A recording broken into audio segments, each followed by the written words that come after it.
Nigerian music producer Dr. Amir is back and better with some sensational new music, new energy, and this time, no grudge.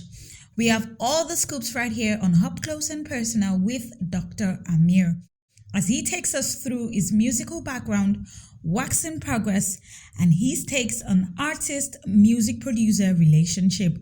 Welcome to Up Close and Personal. This is TV Independent. Well,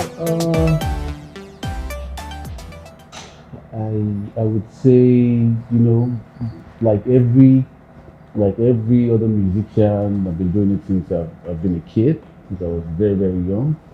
You know, I was in the school choir, church choir, that choir, youth choir, just joining one or two local band or local group, when I was based in Mina. Yeah, so yeah, primary school into church,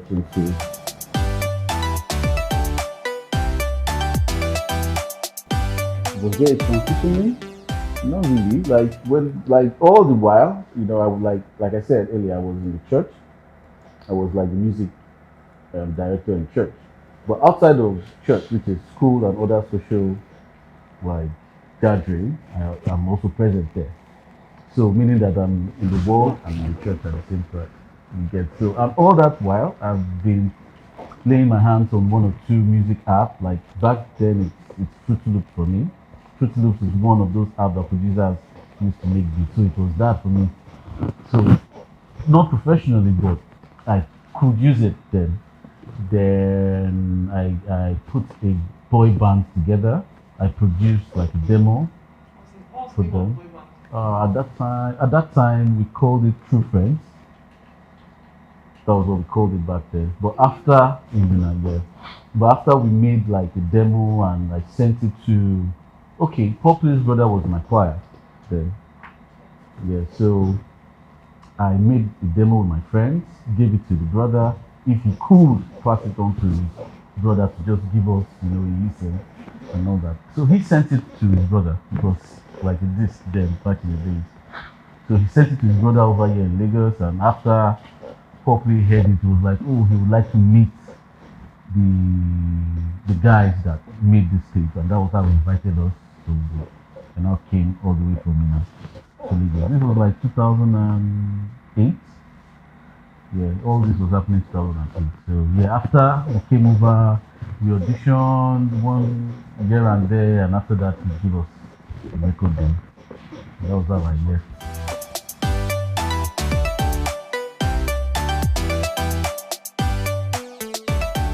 Since then, everybody, Whiskey, Davido, the band. Okay, I've not worked with Burna Boy. That's the only person out there. But Tiwa, most of all this, I like back then. I was working under Delby. So I met Delby when Poppy signed. And Delby was like a studio engineer to Poppy. So all that time, I was living under Delby too. And before you know it, we became friends. We started living together. So there is no project that Delby was doing that I was not on. All of it, Limpopo, Pullover, On Top of Your Matter, just name them. All that catalog had me by the side. I was doing work. So when you mean all the people I've worked with everybody. Chidinma, Sheishi, Justice, Casey, Harrison, CD. Can't remember. I can't.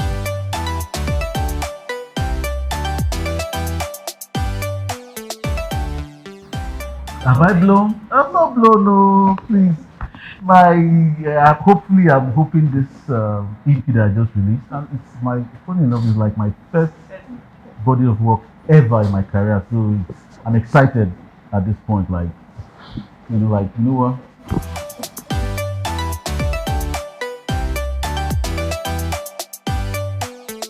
Well, at first, no, because I was also an artist myself. Yeah. I just co-produced beside singing. That was how I was able to put together the boy band. But when Pop signed us, he even changed our name to 2022. At that time, it was a four-man band. Yeah, at that time. So I thought I would actually be like an artist, like just sing through my career and probably maybe just produce by the side. But along the line, one or two things happened. And, you know, being a music producer just surfaced and became like the major thing. I enjoyed it, and apart from enjoying it became part of me. I did more of producing than even, singing or making records for myself.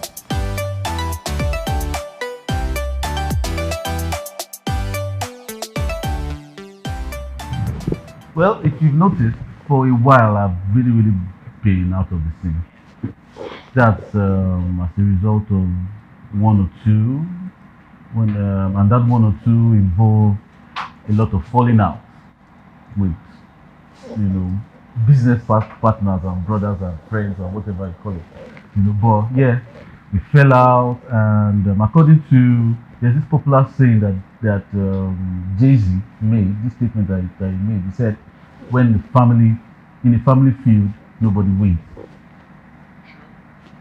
And you just confirmed it. It's really a very 100% fact statement. Because experience-wise, all I've seen in these few years down, I could tell you that yeah, that's a very true statement. Because yeah, all that just all the streets that were building, the pace that we were moving at that time after that feud, I was off the scene for all that reason and other reasons too. And we all know how difficult the music industry is. While you are off the scene or wherever you decide to go, some new kid is out there, always ready to take that spot. So I made a lot of mistakes too, because at this point I believe that I would have handled a whole lot of those situations better. But I mean,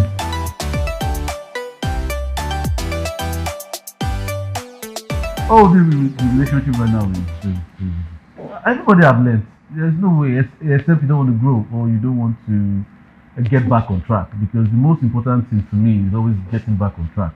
No matter what you've lost, no matter how much time has passed, you must learn to forgive, move forward. If not, you'll be stuck at, I remember back in so time, I'm the one that did this. Oh yeah.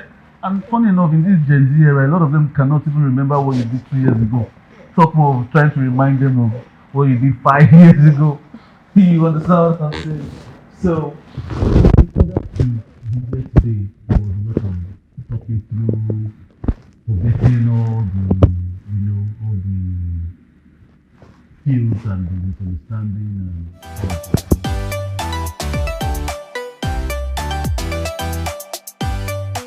Things have changed.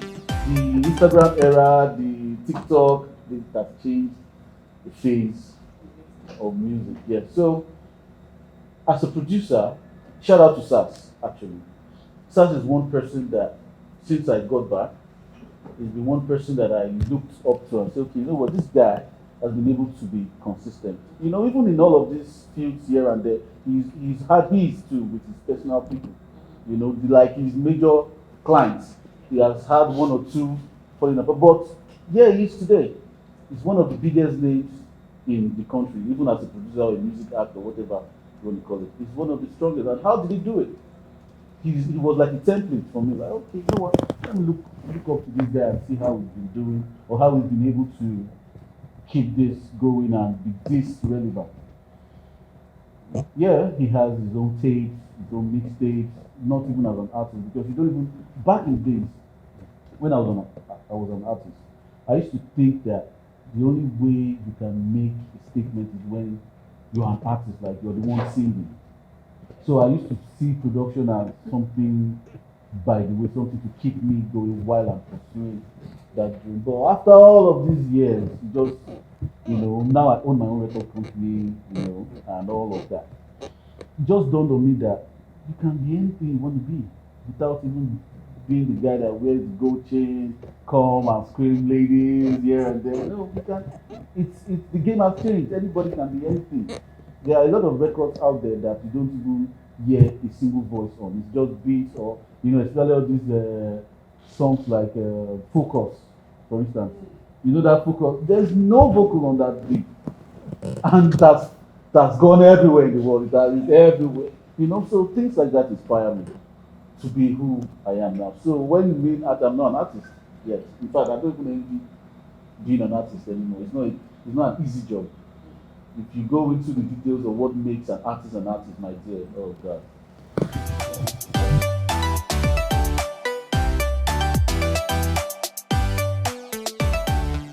Well, a while ago, like my experience a while ago, or what I used to know is different from what I know now. Obviously now I'm improved, age-wise, I'm grown, knowledge, I'm more knowledgeable, more financially okay than I used to be. So I've grown. So the things I used to know then is different from the things that I know now. So back in the days, right, I had a different scope on how artists and producers should relate and coexist. In Nigeria, there's a lot of challenges we still have, right? And those challenges, it starts from the economy. And that is the bedrock of everything. How much is coming in, how much is mine, and how much is yours. Everywhere in the world, in America, you see that's why you see your fellow colleagues, people that do the same thing that you do, live a way more comfortable life than you over here. It's easy, it's simple. Over there, there's a buying market, music buying market. Over there, maybe Europe, China, America, it's a buying market. But when you come to Africa, it's a different territory. You have the population, but it's not a buying market. They download music for free. But they have one thing they also can add to your career, which is hype. They might not buy your record, but they have your record. They chant your record, they know your record. They didn't buy it. You see the difference? Over there, they are buying it, and there are institutions that help you collect this, and they split it evenly from whatever agreement that you've had, whatever the contract states. If the producer is entitled to 10% of royalties or 20%, beautiful. But like I said, when these people collect this money, because it's a buying economy, the money, the income is big. You hear one artist making as much as, let's say, $15 million from his current album selling. So when one body is collecting theirs, the label collects theirs, the artist collects, there's even still money on the table for the producer, because this record has sold XYZ. You can, how it is over there. They have data to support whatever claim. Now come down here. I was shocked last week when I tried to do a survey. Now off of music, but entertainment, Netflix. I was doing a research to know the average subscriber. I didn't even narrow it down to Nigeria. I said Africa. The data I got was 2 million points active subscribers in Africa. Now, America. Accounts or subscribers, because sometimes these accounts are. It's subscribers that these people are interested in, the people that pay for our product. Now you have 2 million active. The entire Africa, just America has 320 something million active subscribers. So when your movie is doing number one in America, you should know that your royalty will be different from when your movie is doing number one in Nigeria. Now, same thing as music.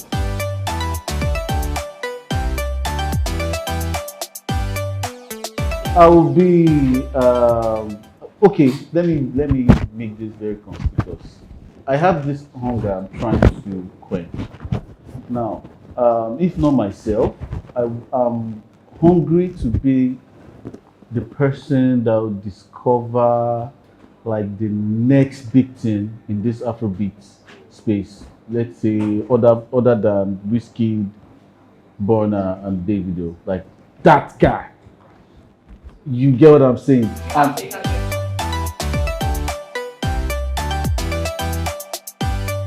oh, I've discovered a whole lot of people. Trust me. The likes of Rebecca, H2, Majid. There are much. Oh, there are plenty. So you can see that it's easy for me to the next. All these guys, they're in as much as they are young, but they are people that I respect. When I met them, I discovered that their talent is really, really something to look out for. But unfortunately, they are not my personal projects, but they're still my people. master. Yeah, they're my people. Even till now, like we are very good in terms of working relationship. We have a lot of projects together, a lot of projects because most of the time when I discovered this talent, we work together in the capacity of songwriting, production. So we sell a lot of records to artists. We just, make various records down, and when these artists browse through my shop, there's always something down for them to listen to. Yeah. In fact, they even inspired this EP because, like I said, in this Afrobeat space that we are in now, there's a lot of in all fairness, it's more difficult now than it used to be.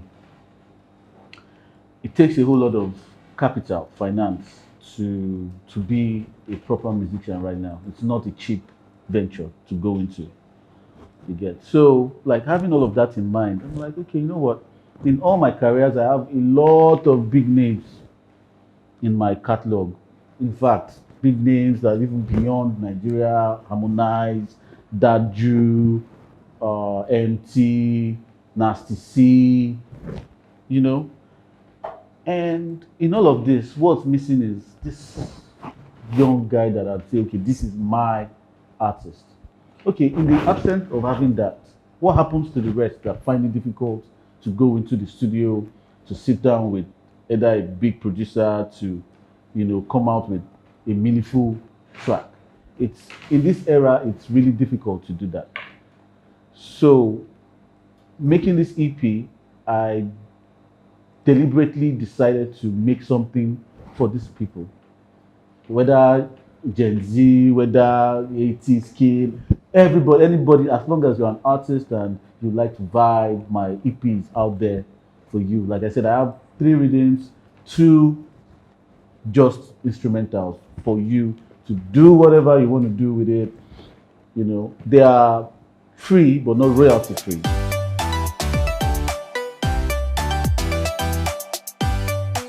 They might be, but that's why I'm having this interview to come and tell them that it's there. Just go and use it. Leave challenge. I don't like challenges comes with commitment. If I say okay, let's all challenge now, I'll have to either give 1 million out to the best. Why am I giving you 1 million when I actually did it for you? It's for you. Why am I giving you? Not like I'm saying I won't do it, but I'm that kind of guy that I'm not interested. I don't want to get your attention by giving you money. I want you to see the value that I'm bringing to you, because if you see it that way, you'll be able to, do the right thing.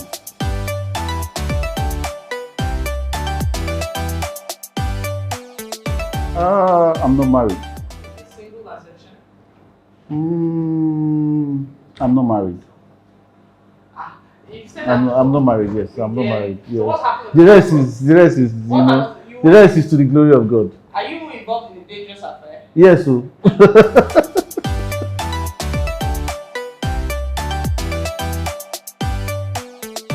uh, well, I would say I've left it in the hands of God.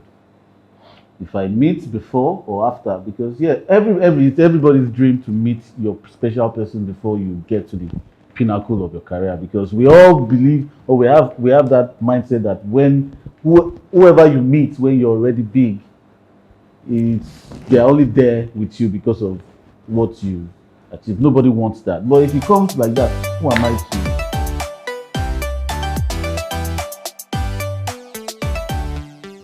Yes. What do you mean? Is definitely a woman, please? I think I'm done with it. Is there something else? Is it supposed to be somebody else? No.